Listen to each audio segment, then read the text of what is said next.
Hello, my name is Rich Howard, owner of Architectural Builder Supply, and this video is to bring you a closer look at the TownSteel number MSS R 07T32D. This is a mortise lock. This is a government standard size commercial caliber grade 1 mortise lock.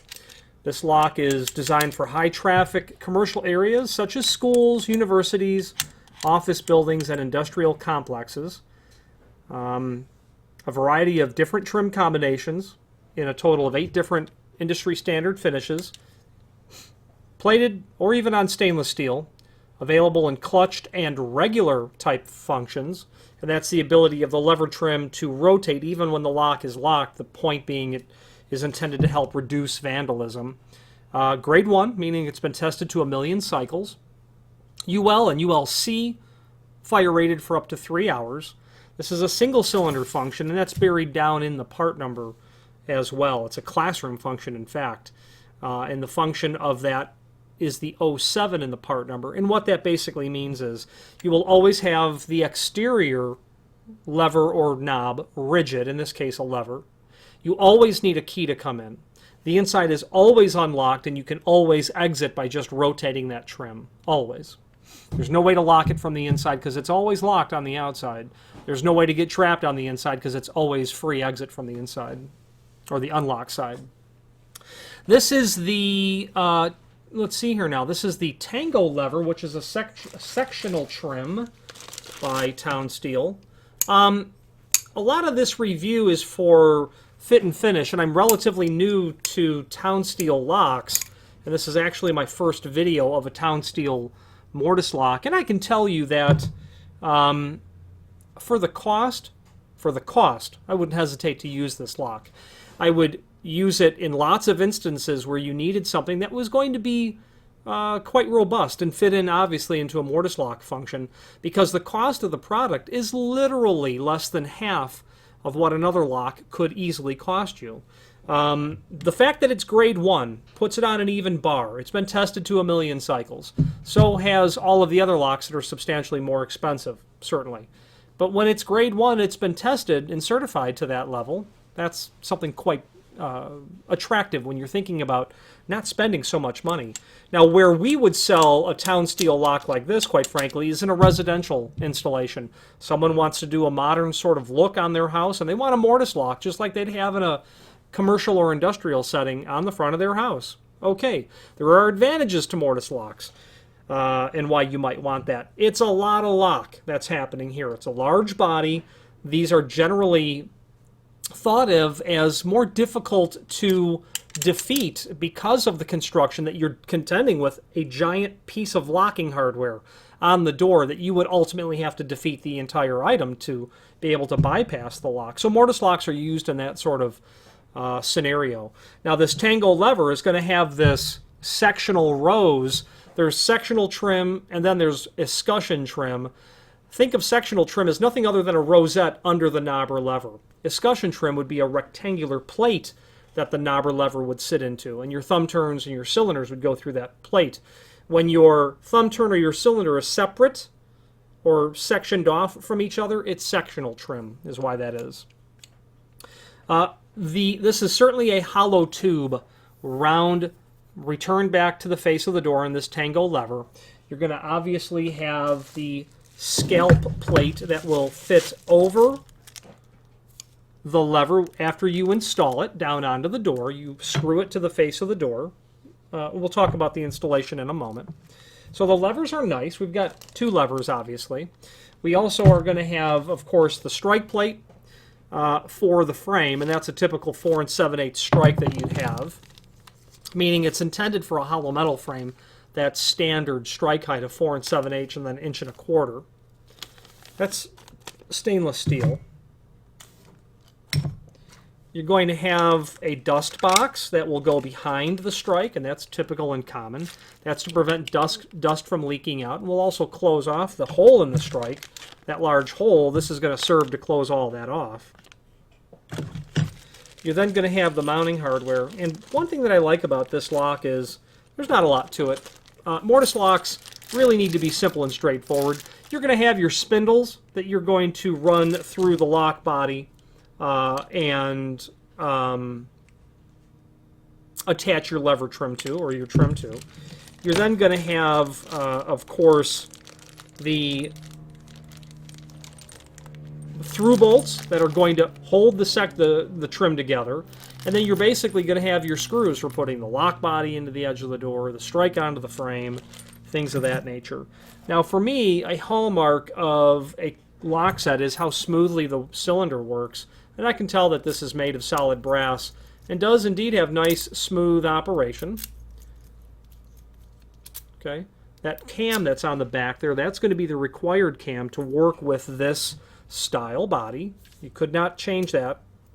Or if you're going to use an existing cylinder, you'll want to be sure to reuse that cam. And while that doesn't work all the time, you will want to be sure to confirm that it does work prior to proceeding if you're trying to marry disparate parts together. The process of threading the cylinder onto the door needs to be done very, very carefully. Don't force it. You may have, if you had paid attention, I was mating it to the face of the lock case flat. I was putting some counterclockwise rotation to get the cylinder body to flatten or seat into where the threads start. And then once I had it set and ready to go, tightened it clockwise. I would suggest that you run that through the cylinder, run the cylinder into the lock body, or the cassette, some people call these, if you really want to use your imagination. Old-timers call these cassettes. Make sure that's all clean and ready to go. It's one thing to put it on like this. It's another thing to try to put it on a door when you're not left-handed. You don't want to cross-thread that. That will be a problem. That will be a big problem. You're going to have a tapered cylinder collar with what's called a wave washer. And it's a washer that is shaped like a wave all the way around it. And that's to allow you to... And that is another thing that makes it challenging to install this. You might want to back the key off a little bit and help use it as a wrench, so to speak.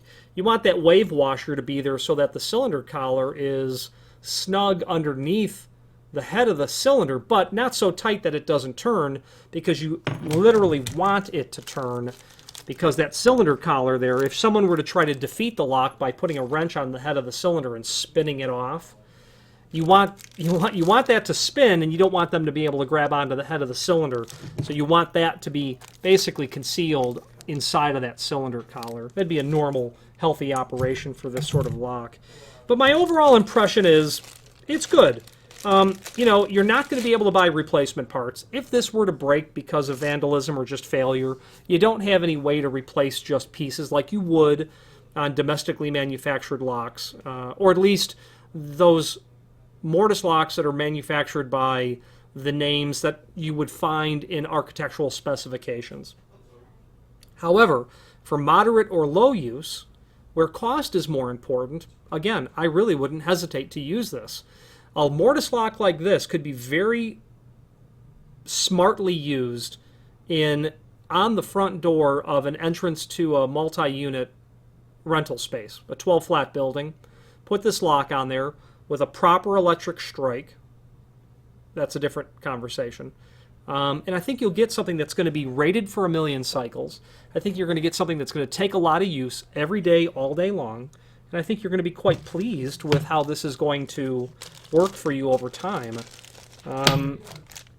Another test I like is how does the lever return back. I've placed the spindle in there. I'm going to put that on there. And I'm rotating that.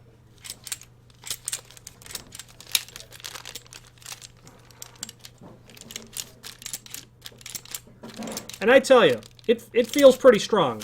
It feels like it's coming back pretty strong, meaning that the springs that are inside of this case are of substantial quality and caliber to give you a proper return to horizontal every time, because back in the old days, Mortise locks and cylindrical lever locks really didn't have the spring power for levers, because it was all knobs once upon a time, right? Well, the levers they found were heavier, and they needed to go with larger springs or stronger springs to return that back. And this lock is pretty good in that regard. it feels like over time you're going to have a healthy installation. Meaning, if your lever's not returning back to vertical, that means your latch isn't coming all the way back out, which could be a problem for security, obviously. But I'm pretty impressed with this. I would say that the general feel of the strength of that spring is no less than any other mortise lock that I've reviewed. And I've reviewed lots of them and installed countless mortise locks. Now, there are, below this video, several links that are available to different products. Let's look at the template first. And you're going to get the template with the packaging. And very typical and common sort of template is what we're seeing. What they're basically giving you is a single document that is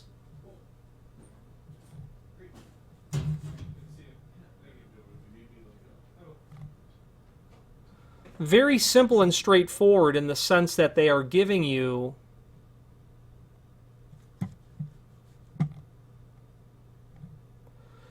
what the template will look like from both sides of the door.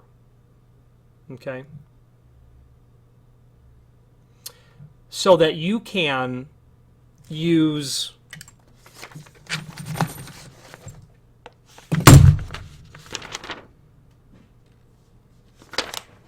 if you've got a door that's right hand or left hand reverse, you can use this side. If you've got a door that's left hand or right hand reverse, you can use this side. Okay? Very typical. They help you locate the preparation for the strike. And then, like lots of different mortise locks, it's a universal template. This one template you can use for all functions, but certainly all functions do not require the same function holes. Well, on this template, if you look for the 07, you have to know that you're doing the lever hole on the outside and inside. You can see how that chart separates right here, inside, outside. The lever hole is basically through the door, and then the cylinder hole is on the outside only. Being a storeroom lock, that makes perfect sense. So your lever prep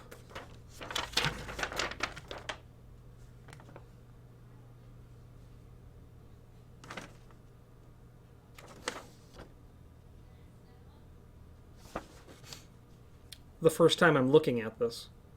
You do need to, okay, it is indeed identified.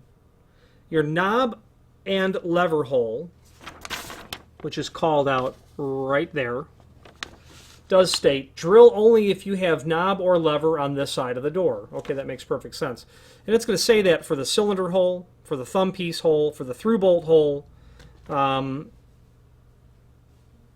the escutcheon holes. So let's define these terms quickly.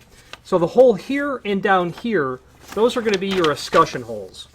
If you have escutcheon trim, you're going to need to drill those. If you have sectional trim, you will not drill those. Your outside cylinder, if you've got a keyed function and there's a cylinder on the outside, which there would be, you drill that hole halfway through the door or just to the mortise cavity alone. If you had an entrance function where there was an inside thumb turn, IS, you would drill for that. Your hole for the spindle and through bolts here and then here, those are going to go through the door because you're going to have the requirement of the spindle going through the door, the requirement of those through bolts going through the case, through the trim, through the case and into the other trim, which are these long bolts here, this and this. Those will go through the door and tighten down, and then your scalp plates will fit over that and conceal those holes. So when we look at the mortise body, outside only, through the door, through the door, through the door, and that's it. You're going to look at that template, and the holes on one side will be here and here, but on the other side of the template, they're here and here.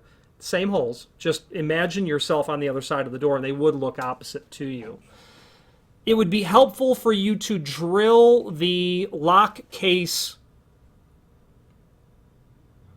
I always drill the lock case first. I don't know if drilling function holes first would be more appropriate. I'd say not, because you're immediately aware of when you breach through the door for that cylinder or the thumb turn.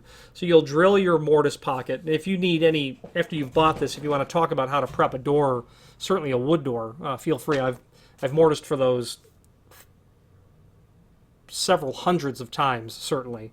So the template is best, if it's your first time, study it first.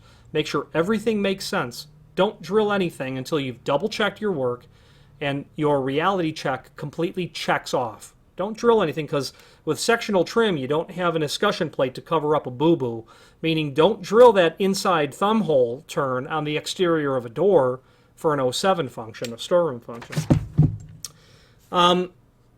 Parts drawing. It's so simple that it's just simply right here. And all you really have to do is just follow that exploded drawing and make all the parts go together. This is non-handed, meaning you can reverse this in the field. Change the locking slide position.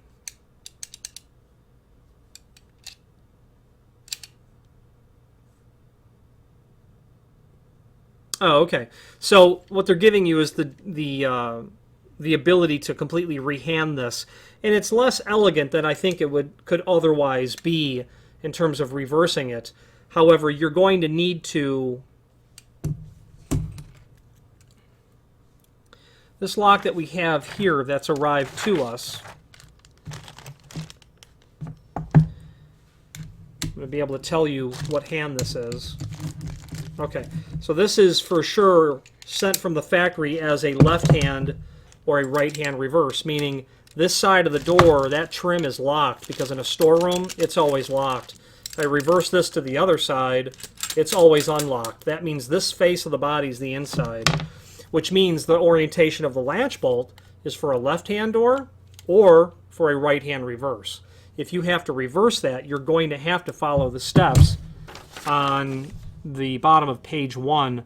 You may or may not need to reverse the latch bolt, because you've got the orientation of the latch bolt that might need to be taken into consideration, and the orientation of the fixed hubs on the inside of where the spindles go through. Okay, you might need to reverse those as well. If you were going from a left-hand door to a right-hand door, you're going to definitely have to reverse that, because you can flip the body over, reverse the latch bolt, but you also have to reverse this. But if you're doing right now this is a left hand, if you were going to do a left hand reverse, you wouldn't have to change the hubs here, but you would have to flip the latch bolt over. So it's potentially a two-step process to make it completely work. Reversing the latch bolt is there, and that little wrench that they show is included. That set screw that they're referring to is here, and that will allow you to loosen that. Literally pull it out, turn it over, and put it back in, and then tighten it down. Ideally, that would be more elegant than otherwise, but it is what it is. It's not difficult to be able to reverse that, so I would not be nervous or concerned about actually reversing it. Changing the locking slide position. Oh, okay. I see what they're saying. So this is actually very simple. You've got two screws that are here. You don't have those same screws on the other side. If you need to rotate or flip opposite the locking fixed side, you're going to pull those screws out and you're going to go right here. The good thing about this is you don't have to take the case off, which in the old days, certainly I've taken off the case of countless mortise locks and it's never been a problem, but you do run the risk when you pull this body off. And with a storeroom function, there's not so many moving parts when compared to a deadbolt entrance function. You take that case off, and now all of a sudden you're going to hear pieces go, ching, and you think to yourself, okay, what just moved? You look inside of there, there's dozens of moving parts. The fact that you don't have to take this cover off is crucial in being able to not get yourself into any sort of trouble. So you might have to flip these two screws, you might have to pull that set screw out and flip the bolt over. But other than that, you're in really good shape. One thing I didn't see in the box, but surely is here somewhere. Let me pause this video and find the part that I'm looking for. Okay, I've located the part. This is called the armor front. After you get the lock body installed into the edge of the door and locked down, the armor front will go over that and finish off the installation. And that is indeed 8" by 1¼ inch.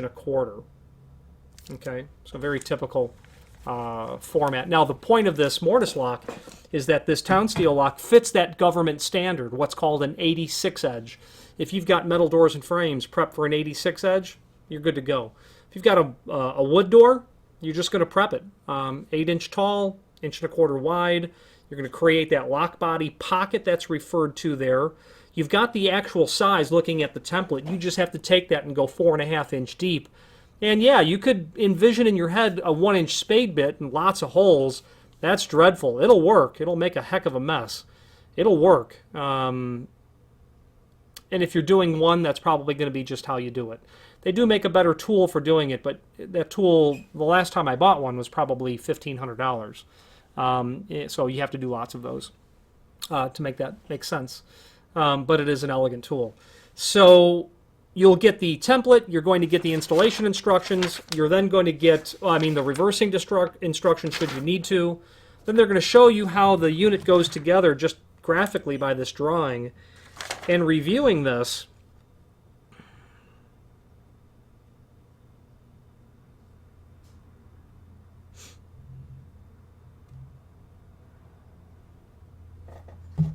taking a moment to study how this is all going to go together. Okay, so you'll make the body. The lock case will go in. Your function holes are already drilled. At that point, your lock body cavity is created. Your function holes are drilled. You've done a reality check. Everything looks good. Put the lock body into the door. Pre-drill those holes before you run those large screws into the edge of the door, which are large screws. Okay. Wood, thread. These are machine thread that you'll use. If it's wood, pre-drill it. You don't want to split it. What I like to do is put the body in and tighten those screws down, but back them off just a little bit to let that mortise lock body float ever so slightly. Proceed to take all your parts and make sure that it all fits together and works nicely, meaning you've got the two long through bolts. They're sex bolts, really. You've got the female portion and then the male portion. You're going to want the female portion with the closed head towards the exterior. So if this is the outside, I'm going to run the female portion through here and come from the inside with my opposite lever trim, the male portion, and get that all locked down and secured. Obviously, after I put my spindles into the door, and the spindles require that you put them together and you thread them together, but keep in mind, not so tight that they don't turn independently of each other. They must turn independently of each other. So one lever can move freely and the other can stay fixed. Okay? And looking at the installation instructions, that's the only thing to call attention to, really. Again, you have to be careful to thread that body in, the mortise cylinder in. Having the lock case a little bit loose allows you to move it to get that in. And once all the pieces are relatively tight down onto the door and it works freely and smoothly, tighten that lock case down. Ensure that you have smooth, free operation on everything. If you don't, something might be too tight, or you might need to literally ovalize the hole that you've drilled for the function holes. Now, speaking of that, the back side of this lock is certainly 2 3/4. And they do indeed call it out 2 3/4. Now, keep in mind, if you are drilling a door that is beveled, and it's likely that it is, certainly if it's wood, and hollow metal, in fact, 2 3/4 measured from the pull side of the door to this vertical center line, and 2 3/4 measured from the push side of the door to the vertical center line are going to be in two very different places. Very different. Because that door is beveled. The bevel is really 1/8 of an inch for every 2 inches in thickness. So that means that you're going to be about 3/32 of an inch off total. Well, not total, but you'll be noticeably off if you hook that tape measure on the edge of the door and go to 2 3/4 and do the same thing on the opposite side. Those two lines are going to be shifted off. The back set is truly measured from the center of the thickness of the door, so therefore it's independent of the door thickness to the vertical center line. So if you're going to measure from the push side, pardon me, from the pull side where the bevel would be larger, take off a little bit of dimension there. Well, meaning add a little bit of dimension. You've really got to go a little bit further to get to that vertical center line because you're measuring further over. So you have to account for that. If you have a square edge door, it doesn't matter. But if you have a beveled edge door, you have to think in your mind, the bevel is referred to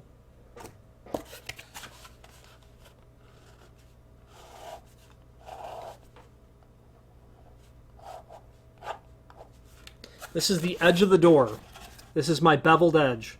You're not measuring from here or from here. You're measuring from the center back 2 3/4. Okay? You don't want to make that mistake of putting your tape measure, marking 2 3/4 and drilling. They're going to be off. You probably will not have a substantial failure as a result of being off that much because of the trim. You certainly got a little bit of wiggle room there because of the diameter, and the cylinder collar will hide some of that slop. But you'll say to yourself, oh, that's an amateur mistake. So you don't want to make an amateur mistake. You want to do it perfect the first time. I like to mark my holes.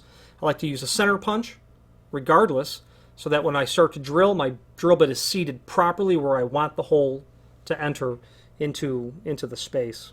Okay? Or if you have a CNC machine, don't worry about any of it. It's all easy at that point. So other documents to wrap this up below this video are going to be the functions. First of all, backing up, we did the template, the installation guide we've covered. Product brochure is handy. I would recommend that you review the TownSteel mortise locks. There might be a different trim that you like more than the Tango lever. Or if you are doing a retrofit mortise lock, but you want to go with a TownSteel and cover up all the old function holes, go with an escutcheon. And then just rework those holes to get your new lock installed, and you'd be in good shape then. And if you know exactly what you want, don't bother with the product brochure. But if you're open to other ideas, look at the product brochure. Then you got the how to order. That's going to be the fourth one. That basically breaks down the structure of the part number. You're going to do an MSS or MSE, LW, L or W, or a L or R or a W. You've got your function, you've got your color, etc. Okay, so it's all your finish as well. It's helpful to be able to build the part number. This is an MSS R, so this is a sectional regular trim rather than having a low projection trim. This is the regular versus having an escutcheon low or regular, or having an exceptionally wide escutcheon. I think you see how that works. A definition of functions would be a next. You want to be sure that the lock you're ordering is the proper function. You don't want to order the wrong function. Locks are costly to return, to exchange. It's never just that easy. And then, of course, a definition of handing is there as well for you to understand the terms that we use to describe how a door swings. That definition is the industry standard definition that is easiest to use when talking about industry standard hardware like this. TownSteel's been around for a while that I'm aware of. They are large in the anti-ligature hardware. So if you need anti-ligature hardware, look at TownSteel. They have a lot of unique solutions. They've got a good customer service department, a very good outside sales rep. I like him a lot. The only downside is TownSteel is that they have a large minimum order. Ordering one lock and getting it shipped out is generally a problem because their minimum order requirement is substantially greater than a single lock. If you need 2 or 3 or 4 of them, it's probably not going to be a problem. But if you need one dummy lever trim, there's likely a little bit of lead time because we have to put that onto our stock order to get it brought into us to then distribute those small orders out to the different clients. Okay. Again, I don't think that I'd hesitate to purchase this lock. I would use it when it was appropriate, when I didn't expect to have to rebuild it later on, or if it was literally something that I needed to have cost rule, where you're looking for a confluence of low cost but good quality. I think TownSteel does give you that. Any questions on the MSS-R 07 Tango or any other TownSteel product, please feel free to reach out to us. Thank you.